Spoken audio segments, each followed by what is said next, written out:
Nos vamos al siglo XVII, una época en la que mientras media Europa parecía anclada en el pasado, dos potencias marítimas se lanzaron a una carrera que, bueno, iba a cambiar el mundo para siempre.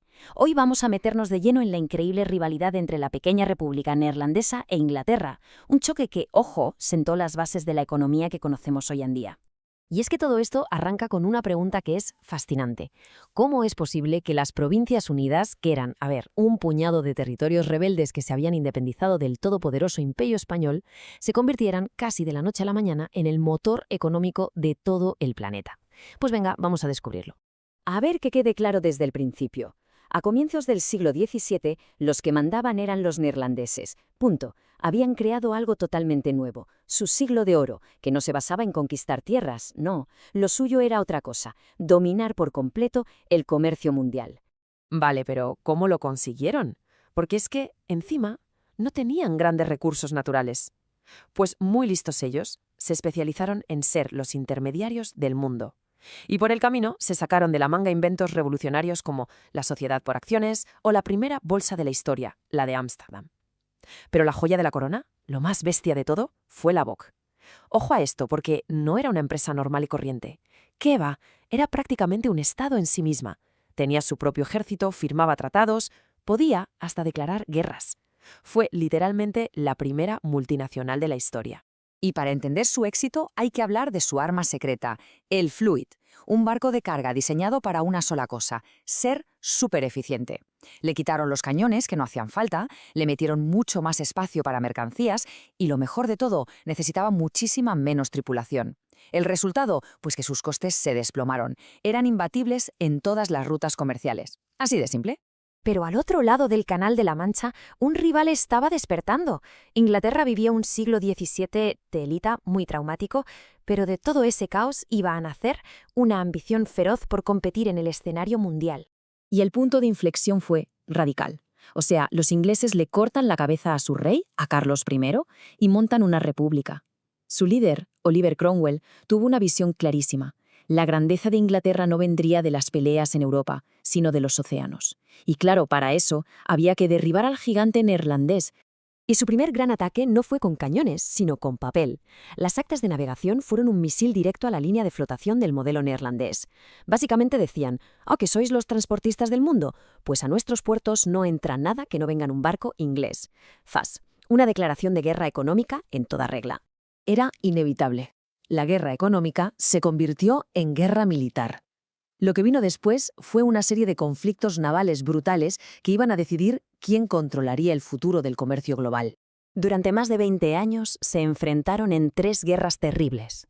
La primera, por el control del Canal de la Mancha, que era como la autopista del comercio europeo. La segunda, por el dominio de las valiosísimas colonias en Asia y América.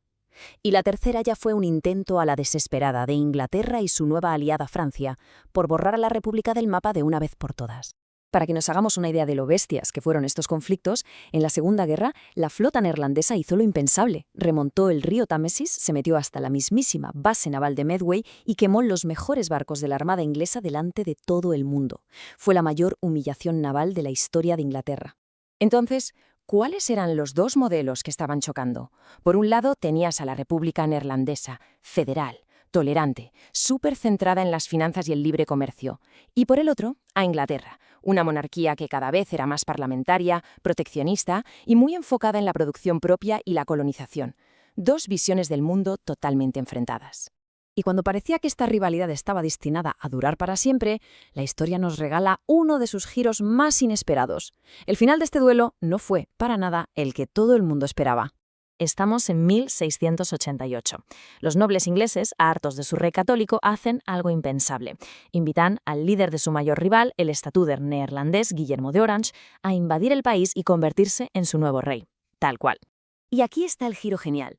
No fue una conquista, sino una fusión. Guillermo llegó a Londres con todo el conocimiento financiero neerlandés. Los banqueros, las técnicas, las ideas, todo ese capital intelectual se transfirió de golpe a la City. Y poco después, en 1694, se fundó el Banco de Inglaterra, que era una copia directa del innovador Banco de Ámsterdam.